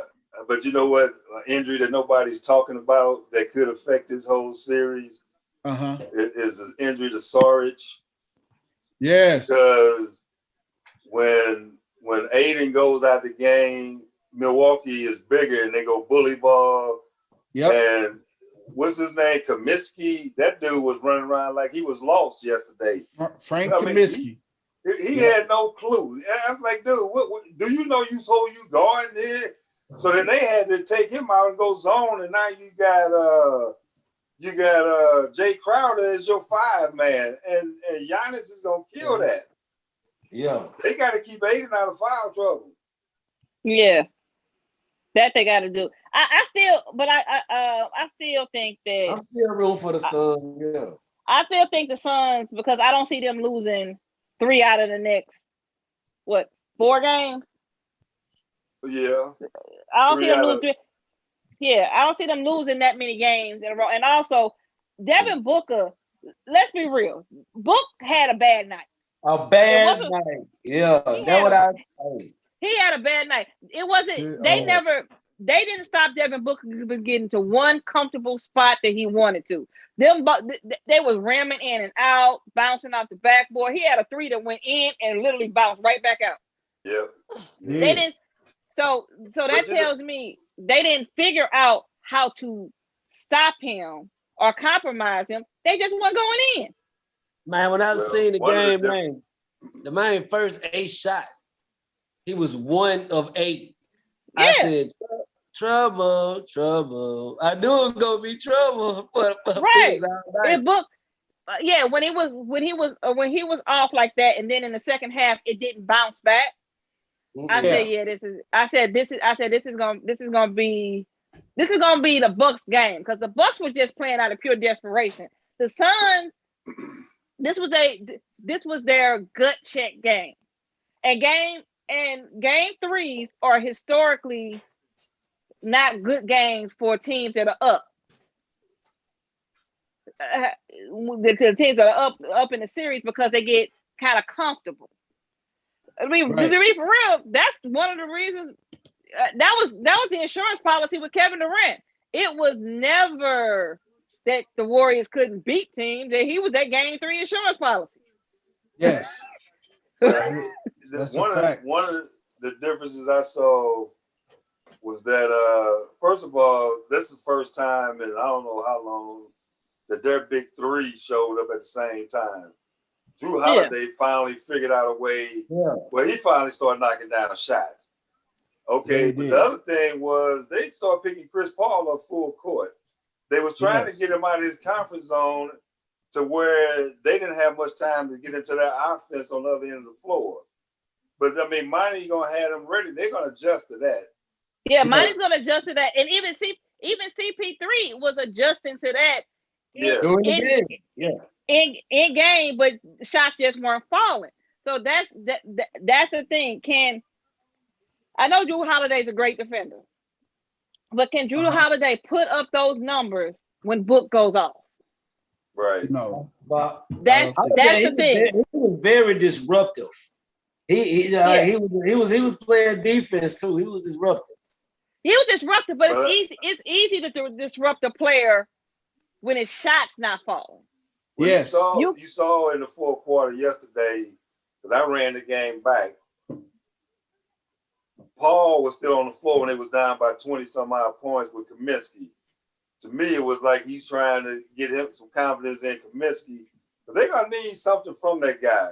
That was a coach. That was coaching within. That was coaching within the game. That was realizing that, hey, we gotta win. We gotta win 4 out of 7. I never thought this was gonna be a sweep, because I don't think Monty went in there thinking that we're gonna sweep these boys. So we expected them to give us a punch. So it's what do you take when you get their best shot? How do you respond when you get their best shot? And I think that Monty's gonna respond. I think Chris Paul is definitely gonna respond. And I think Booker gonna respond. And I saw pretty much all I need coaching wise when I saw that clip of Monty Williams talking to Ayton on the sideline in game 2. Right. When I saw him talking on the sideline, that's coaching. Yeah, getting his confidence up. Yeah. That was getting his like letting them know that look, it ain't about you putting on, it ain't about you filling up the stat sheet. It ain't about it ain't about you filling up the stat sheet. You got to use force. And like you said, if you keep Aiden out of foul trouble, they can't do nothing with that man. Yeah, exactly. They can't do nothing with that man at all. He was when he was in the game, it was close. When he had to go, Hey, I'm glad you said that, man. That was one of my most memorable parts of the game when he was talking to Cuz on the sideline. And he told him, man, throw your hands, man. You know what I'm saying? Don't put your body on them, just let them see your hands. You know what I'm saying? He was letting them know you good. Don't worry about nothing else. You know what I'm saying? He was really getting them right. Yeah, that was a good point. I like the way Giannis was when he saw they about ready to knock them out. Giannis hollered over that bench. He told Budenholzer or whatever his name is, give me the ball. And when they kept getting them bad switches, because there was times when Booker got caught with Giannis on the block, and there was times when Cam Johnson got caught with him on the block, and he was begging, hollering for the ball. Oh man, he was begging for the ball. I gotta say something. I don't care what the score of the game was. I don't care if the Bucks won. But Cam Johnson, man, what he did to PJ Tucker was just wrong. but did you see PJ Tucker's face? Now, was he like who dunked on him, or he wanted a charge? He wanted a charge. I know. He wanted the charge, man. He wanted the charge. He wanted that erased. But what he did, wait a minute. But it took Jeff Van Gundy. That right there had to be the dunk of the year. Jeff Van Gundy said, he said, it could be a charge, but count the bucket because that's what you want. My son posted on Facebook, and he's a huge North Carolina fan. He say, I don't care about a foul or no foul. He say, but damn, Cam. That's it, man. Hey, man, you can't. Cam went crazy, man. And I looked at it. I'm like, man, look at Cam, man. All I could think about was Deion. I heard Deion Sanders in the back of my head. Oh my God, man. You know what Deion was talking about Cam Newton? Oh yeah. Bam, bam, Cam. He's like Cam. Oh, Cam. Hey, real quick, guys. Soto, Ohtani just tied up the home run derby with Soto and everything. The last pitch he hit out on the money ball and tied up the home runs and everything. So Ohtani just tied it up. Now they're going into a swing off, and Soto only hit one home run with 30 seconds left, man. And another update. Apparently the USA wants to double down because they down 4 to Australia at the moment. And 5 minutes left in the fourth quarter. Oh my God! If they, I'm sitting there. They just hit a 3, and they down what? Durant just hit a 3, so they down 1 with 5 minutes to go. They down 1. Oh my God! But Australia is killing them with this pick and roll. It's just like y'all play NBA defense. How y'all get called in pick and rolls like this? Y'all see that all year long. Hey, but as much as we want to talk about that dunk yesterday, did y'all see that Nigerian boy Precious got that block call? Man. Hey, I said he worked for the SWAT team, boy, because he showed swatted that joke out there. Man, he called him at the top, and he looked down at him like, man, look, I'm playing NBA too, you know. I'm telling you, I'm an NBA, I'm a professional as well, buddy. Hey, that was a SWAT team at its finest, man. I'm man. But see, and that's the thing mostly every one of these international teams got some flavor of the NBA, G League, or something. Yes. These guys don't fear these guys. They don't, They man. play with the problem, right? They play. don't. You guys. They see play him with all year long. They see him all year long. So why would I fear him? I see, and some of the guys you see at practice every day. So why would you fear him and everything? So you're not gonna fear that craziness of Draymond Green because you see that all year long. I mean, so at some point you got to go out there and play basketball. That's why the Niners, like back in the day, it was different. You know, they won. Like, you know, we ain't see them all the time. You feel me? So when we seen them, hey, it was different. You know what I mean? But now, but you got like Ingles and Patty Mills and some of the best players on NBA teams are playing for their home countries. Yeah. Well, I give you an example. When the Dream Team went over there and they got beat by 80 Nigeria, the first thing they do is when they got a pad pencil, can I have your autograph? You know, right. These guys here, man, look, I see you at training camp. So right. I mean, USA just took the lead back, but you know. Yep. So Jason Tatum. So I've been listening to how they've been talking to Tatum. That kid might be the new face of the NBA in a couple of years, where his game is, the way he speaks, the way he talks about it. I think that kid might be headed to be the new face of the NBA. Did he get it? He just missed it. Tied up again. Tatum and Damian Lillard going to work. Tatum and Damian Lillard. Another swing off with Ohtani. It's going to work. Hey, man. Hey, we're going to swing it on over, man, to our last thing of the evening, man. We're going to talk two things. Right before we finish up, we got our Mount Rushmore.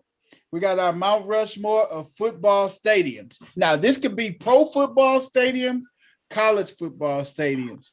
The pro college football, the Mount Rushmore of football stadiums. We're going to start it off with our man, Coach. Coach. Your Mount Rushmore football stadiums, Coach. Man, I think the top two stadiums in the NFL, number one is Seattle. Number two is Kansas City. And I've been in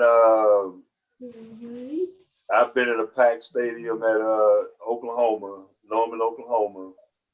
Okay, that's another loud stadium that I like, and man, will be my fourth stadium. Man, M&T Bank. No. Let Coach finish, man. You gonna have your turn, West End. I know what you finna say. Man, I'm gonna say the Cotton Bowl. When they had 100,000 people when Oklahoma and Texas played, that's another one. That's a classic stadium. And I've been in there, and it's at the same time as the Texas State Fair going on at the same time. That was a sight. So I would say Seattle Seahawks, the Chiefs. Oklahoma and Cotton Bowl. Norman and the Cotton Bowl. Okay. West 10. Now we at you, man. Come on, West 10. Get it to me. I know which one you gonna say. The only bank open on Sunday, baby. You hear me? What you talking about? Let's go, my M&T Bank. Actually ranked number 2. Okay. One of the best experiences as far as stadium experience, you know. So y'all can check it up on Google when y'all get time. You know what I mean? But that's what the bank. Hey, Brian did it. You hear me? I ain't gonna forget Alabama tonight. I'm gonna let you know that. You hear me? Brian did it stadium, man. That's two. Tuscaloosa, baby. Don't I ain't gonna forget about that. All right, Death Valley, man. I gotta throw Death Valley in there, man, because that's one of the loudest stadiums. LSU in America, you know what I'm saying? So, and that's one I actually want to go. Yeah, I LSU. actually want to go to Death Valley. I That's do what's up. too. We actually won our second Super Bowl there. You know what I'm saying? So it's all good. Yeah, man. But you know, at Lambeau Field, I gotta put that out there, man. That's a monumental spot, man. You know what I mean? I wouldn't mind going there Lambeau. one time myself. You know what I mean? Yes. And I got an honorable mention too. And it's stadium that LeBron hosts. You feel me? From Miami, here we go, man. Cleveland to LA. And it's stadium LeBron James hosts. You said football now. Football, not basketball. We're gonna get the basketball in another couple months, man. We're gonna get off into the basketball. Okay. We got that one. All right, Crystal Claire, give it to me. Your top stadiums. Okay.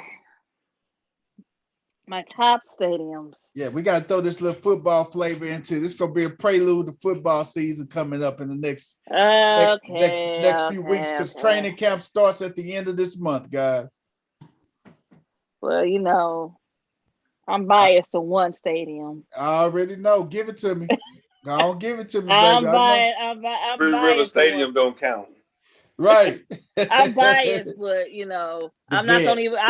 I'm gonna put that as an honorable mention. Okay. But I'm gonna say.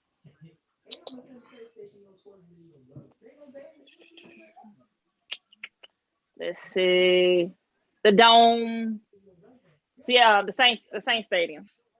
The Superdome, New Orleans. Superdome. Uh-huh. The Seahawks Stadium. Okay. Kansas City. Uh-huh. And if we're going for experience, it hurts. But I'll say Jerry's World. Because the stadium is everything anyway. Nobody want to watch the team. The stadium is immaculate, man. The stadium. Yes. Yeah. I would say that's your okay. That's your Stat Philly. That ain't impressive. Stat Philly. Give me your Mount Rushmore football stadiums, man. Mount Rushmore football stadiums. I'm gonna go with Lumen Field or the Seattle Seahawks Field. You know how they get the name changed different years with the sponsor, but it's still Seahawks Stadium, you know, the home of the 12th man, you know, where they get busy. So that's got to be up there. Lambeau Field, the iconic Lambeau Leap, you know, after the touchdowns. Would not want to go to a game in the wintertime at all. Not at all. We don't do that. With the dudes with the shirts off, we don't do that, you know. Right. But yes, their fans have a different level of commitment. I'm just saying. With the cheese heads, that's not how we roll. But Arrowhead Stadium, been there before, spent some time out in Kansas City, electric atmosphere. So Arrowhead Stadium, shouts out to them. And then my last one, it's not really the best stadium, but it was very memorable for me. I'm actually going to throw the Oakland Coliseum up there because when I was young, I was just baffled. Like, you know, is that a baseball diamond in the football stadium? Like, what the hell is going on? They're making a lot of money. Why are they playing on a baseball field? And that stadium/leasing issue was actually what got the Raiders moved to Las Vegas. So they always, you know, just had issues with where they was going to live and reside. And that's, you know, pretty much why they wound up in Las Vegas. But those would be my four on the Mount Rushmore football stadiums. All right. That Vegas stadium, I would love to go. Hey, Mount. Well, you know, hold up, Brian. He talking about Big Stat Philly, talking about Oakland Alameda County Stadium. Is that the one? I think he's talking about the original Oakland Raiders Stadium. Where them and the Oakland A's both played at? Yes. Yeah. I think that was Oakland Alameda County. The Ravens there the first Monday night of the season. Hey, man, before you get started, Australia up by 5 with 44 seconds left. Yeah, they are. And got the ball. Oh my God! With the ball. Yep, up by 5 got the ball. With the ball. Yeah. Hey man, that is crazy, man. My Mount Rushmore. All right, Y'all know I gotta grab my boy West 10 with the bank, baby. Yeah. Hey, you know I gotta ride with the bank. Hey, but my other one would be you guys just don't know about it, but my other one would be Notre Dame Stadium, man.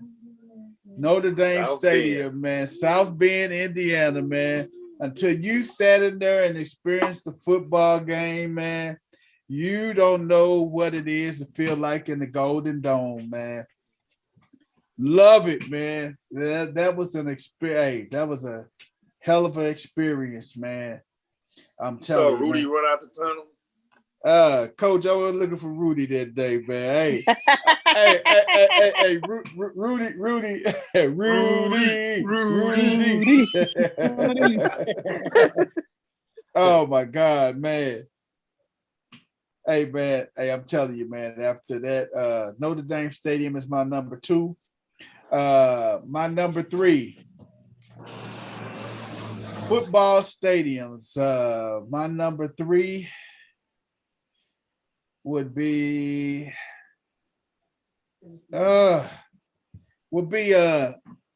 SoFi, man. Hey, have you seen SoFi Stadium with the Rams play in, man?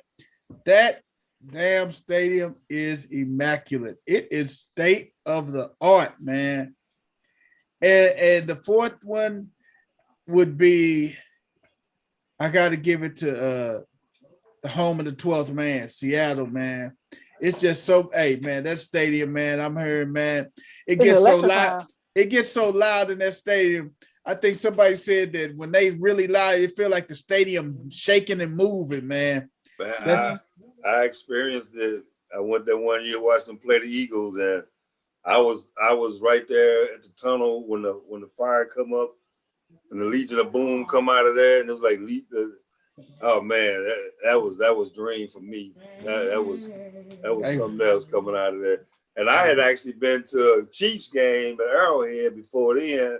I thought the Chiefs Stadium was the loudest. That's why they 1 and 2 for me, because them the two, and both of them open air stadiums. Them two is the loudest stadiums that's outdoors that I ever been in my life. Oh my God, man! But we gotta make sure we take you to M&T Bank next, man. Because just like you went all the places you actually been to, we gotta take you to M&T next, man. You know what I'm saying? All 4 of the ones I talked about, I've been in them stadiums, so yes, I know. I see that. I see that. I even been to the one in Madison, Wisconsin. But you know that was a loud one too, you know. But I like the outdoor stadiums. Man, United States got beat 91-83. And my honorable mention is Ann Arbor, Michigan, man. The University of Michigan Stadium, man. That's my honorable mention, man. Oh my God, man. Hey, that right there has been the stadium that I always been wanting to go to. Especially I want to catch a Michigan and Ohio State game up there, man, in Michigan, man. And I've been wanting to get up there for the longest, man. But I am determined. I've been to Notre Dame Stadium, man. And another honorable mention I got was Arizona, man. Out in Tempe, man. That seemed like that'd be a great environment and a great atmosphere to be at too as well, man. Arizona? Yeah. Yeah, I want to go out there. In fact, I'm mapping out some stuff. I want to go see the Seahawks out there. Seahawks actually go to Pittsburgh now, depending on when they play. I ain't going to Pittsburgh when it's cold. I got a bunch of close friends that want to wear that black and gold, and Lord, Coach. But don't tell me. But you know what? It was so funny. It's so funny. They all close to Shelton. They played at Gateway. They played with the Browns. Sheldon Richardson, yeah. Richardson. Who does Sheldon play with now? He signed with he just signed with somebody. Oh man! Oh, he went back to Minnesota. He back in Minnesota. So you know, last year the Steelers had to play the Browns in the last game of the regular season, Then they had to play each other in the first game the next the following week. So Sheldon played with Cleveland, but he good friends with all these Steelers fans. They all came. So they all he got them all tickets into the game to see because she wanted to see, the Steelers head coach, and she's all crazy about the Steelers and everything.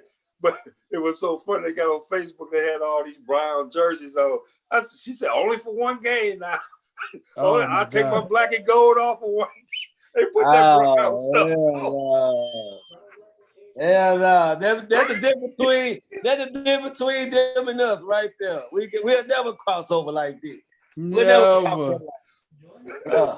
Never. So when the Browns eliminated the Steelers, they became Browns fans. That for the rest of the season, which was 1 week. Oh, that was their little better song. Oh my God, man. Yeah, but they beat the snot out the Steelers too. They scored about 50 on them. Why we gotta bring up old stuff? They beat the snot out of them. Hey man, why we gotta bring up old stuff? Hey man, shout out to the Steelers, man. They'll get it one day, man. Hey, real quick, but I know a couple of stadiums I want to go to. Is a couple of SWAC stadiums. I've been in stadiums. Like another one I've been in was the old Dome in Indianapolis. When they used to had a Circle City Classic there, man. Yes. Oh my goodness. They brought the HBCUs there. Do you see that? You do not want. You mean to tell me you do not want to go there, Coach? Come on now. You gotta be real with yourself. You mean to tell me you do not want to go there, Coach? Hey man, do Seattle play? Do Seattle play B-more this year, man? Let's look that up, man. No, they don't play them. They play the Steelers because that was that add-on 17th game. Okay. And why they never had the Steelers come to Seattle, I never know. Every time a couple of years ago when Seattle kicked the Steelers' butt, they made them go to Pittsburgh. I'm like, why you gotta make them come out 2 time zones all the time? Make the Steelers' butt go up to New York. But the Steelers in Green Bay, they never send them to Seattle. Right. So never. That's fine. They barely don't. This gonna be the first time Green Bay have been in Baltimore, man, since Aaron Rodgers been there, man. I promise. We ain't been to Baltimore. This is the first time this year I done see Aaron Rodgers. I'm gonna see Aaron Rodgers in Baltimore. Still might not see him.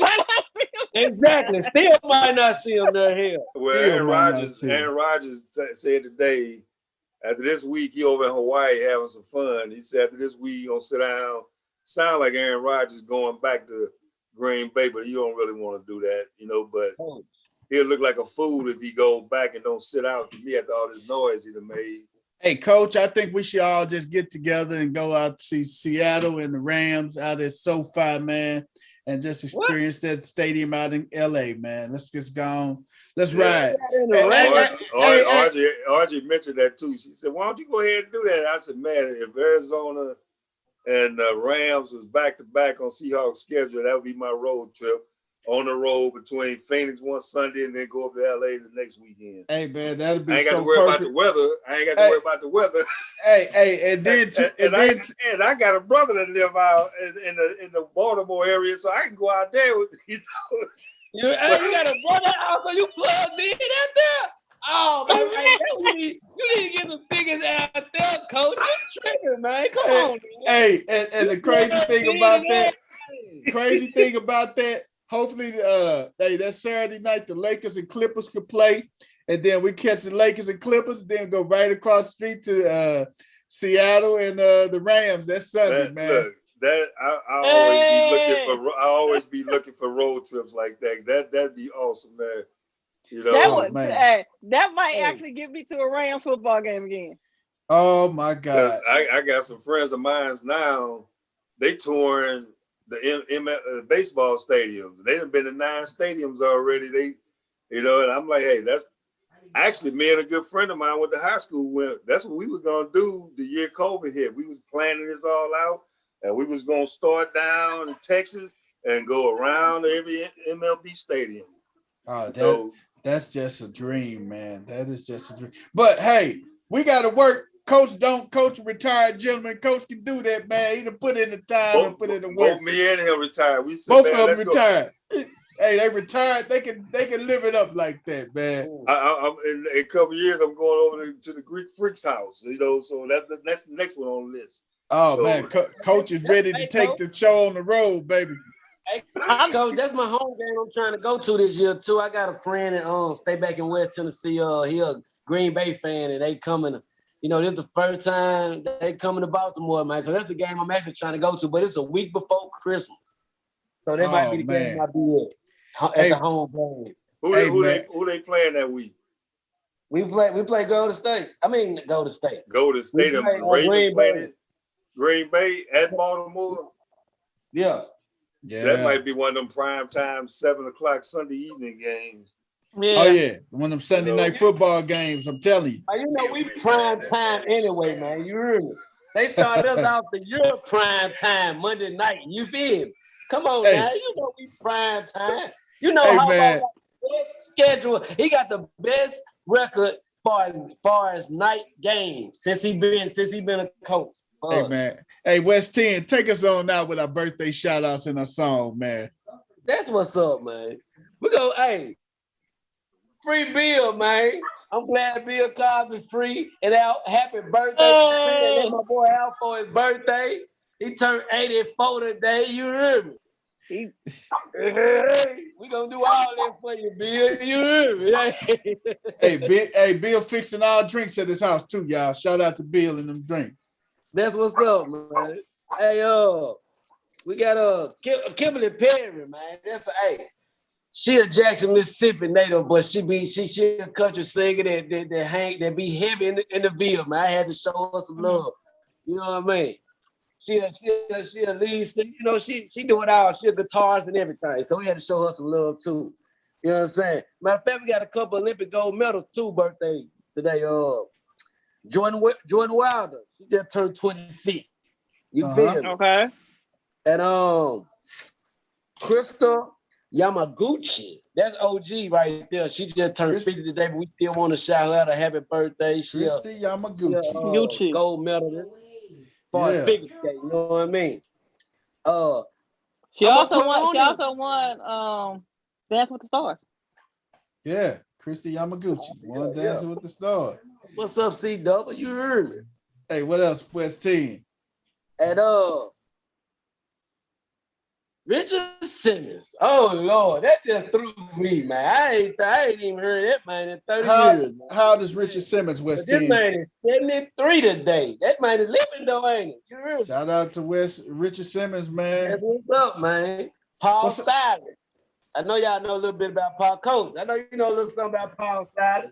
Paul Silas. Coach LeBron James. Player and a coach, man. You feel me? Yes. How does Paul Silas turn today for West 10? Paul Silas. Oh. How old did Paul Silas turn today? I ain't even get that information.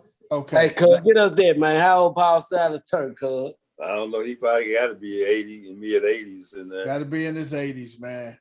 Yeah. What's our song of the day, West 10? Tracy Spencer. It's her birthday today. Y'all know OG Tracy. So our song of the day was Tender Kisses. You heard me? Tender Kisses. Your woman to love. You know what I mean? Tender Kisses, man. Hey, man, this is an amazing episode of No Balls, No Glory. We thank everybody for tuning in tonight. Hey, hold on 1 second. I got to leave on this note, but I can't do it. Give it to us, Coach. October 17th, 2021, 7:20, Seahawks at the Steelers. So it's a Sunday night game. I can't do it because that's my son and my daughter-in-law's due date. So I got to put the Seahawks on the back burner. I had to watch that massacre on the tube, I guess, you know. Hey, Coach, you gotta watch it from the hospital, man. That's okay. That's okay. I will make sure I give you updates. I will make sure I give you updates. Hey, we can't bring in the newest Seahawk with a loss. That's all I got to say. We'll let you know how many times we sack Russ. But you know what though? And we can go on this note. Actually, Steelers is my second best team. Before I got put in the Hall of Fame up in Seattle, I was a Steelers fan because I couldn't stand the Cowboys. So I went through all the way up to when Marshawn Lynch got traded to Seattle, a Steelers fan. So I still got some black and gold running around here. Black and gold just runs through my veins. And I thought Coach just had the black and gold because we Matthew Dickey Bulldogs, man. That's why I was living it up there because I was when we got them black and gold pants look just like the Steelers. I said we ready to roll. Coach, this is an unwritten rule, Coach. This is an unwritten rule. Though nobody wore black and purple. Ever wore black and gold at the same time. That's an unwritten rule, man. You just had on black and purple yesterday.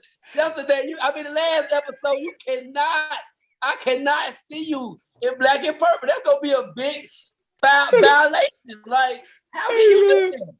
Hey, I worked out in that Raven shirt the other day, so after that I burned it. Oh, man. On that note, man, we thank everybody for tuning in tonight. Hey, we the sports gurus, man. We'll see you Thursday, 7:00 Central Standard Time. No balls, no glory. We out, y'all. Peace. Peace. All right.